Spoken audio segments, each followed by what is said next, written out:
લોકસભાની ચૂંટણી પહેલા સીએએ ને લઈને મોટા સમાચાર સામે આવ્યા. આજે આપણે આ રિપોર્ટમાં જાણીશું કે શું છે સીએ, આ નાગરિકતા કોને મળશે, કઈ રીતે મળશે, શું છે તેના પાછળના કાયદાઓ. નમસ્કાર, આપ જોઈ રહ્યા છો ગુજરાત તક અને આપની સાથે હું છું સૌમ્યા. નાગરિકતા કાયદો સમગ્ર દેશમાં લાગુ કરવાનો નિર્ણય મોદી સરકારે કર્યો છે. હવે 3 દેશના શરણાર્થીઓને ભારતની નાગરિકતા મળી શકશે. ભારતીય નાગરિકતા કાયદો શું છે અને તેના અમલવારી પછી શું બદલાશે, કઈ જોગવાઈઓમાં સૌથી વધુ વાંધો છે તે જાણીએ વિગતવાર.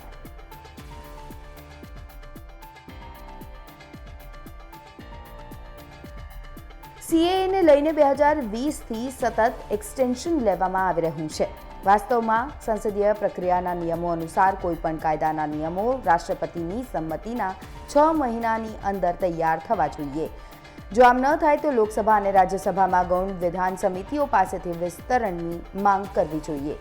સીએના કિસ્સામાં 2020થી ગૃહ મંત્રાલય નિયમો બનાવવા માટે નિયમિત અંતરાલે સંસદીય સમિતિઓ પાસેથી એક્સટેન્શન લઈ રહ્યો હતો.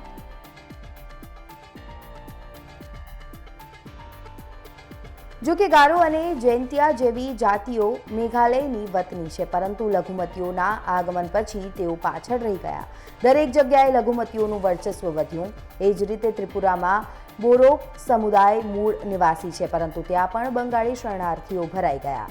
સરકારી નોકરીઓમાં પણ મોટી પોસ્ટ તેમની પાસે ગઈ. હવે જો સીએ લાગુ થશે તો દેશવાસીઓની બાકી રહેલી તાકાત પણ ખત્મ થઈ જશે અને દેશમાંથી આવતા અને સ્થાયી થતા લઘુમતીઓ તેમના સંસાધનો કબજે કરશે. આ ડર છે, જેના કારણે નોર્થ ઈસ્ટ સીએનો જોરદાર વિરોધ કરી રહ્યું છે. કોને મળશે નાગરિકતા? નાગરિકતા આપવાનો અધિકાર સંપૂર્ણ રીતે કેન્દ્ર સરકાર પાસે છે.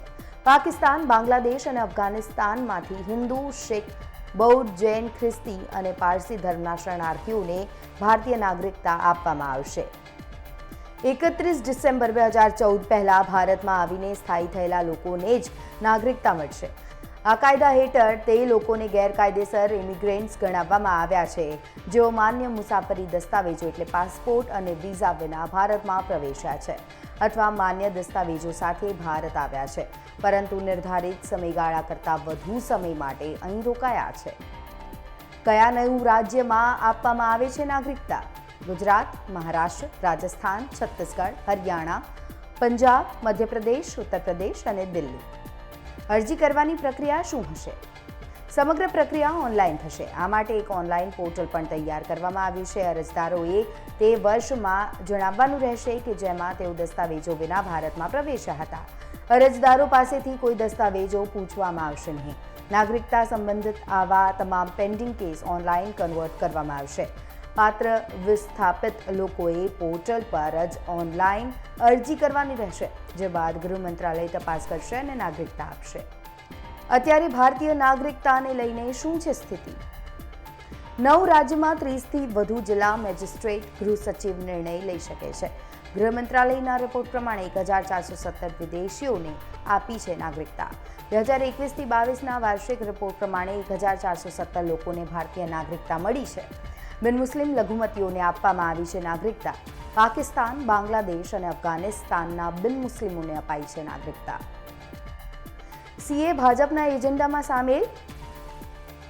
સીએનો અમલ ભાજપની પ્રતિબદ્ધતામાં સામેલ છે.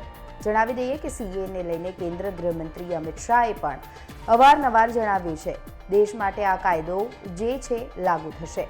અગાઉ શાહે કોલકાતામાં એક રેલીમાં ઘૂસણખોરી, ભ્રષ્ટાચાર, રાજકીય હિંસા અને તૃષ્ટિકરણના મુદ્દાઓ પર મમતા બેનર્જી પર તીક્ષ્ણ પ્રહારો કર્યા હતા અને લોકોને બંગાળમાંથી ટીએમસી સરકારને હટાવવા અને 2026ની વિધાનસભા ચૂંટણીમાં ભાજપને જીત અપાવવા માટે અપીલ કરી હતી.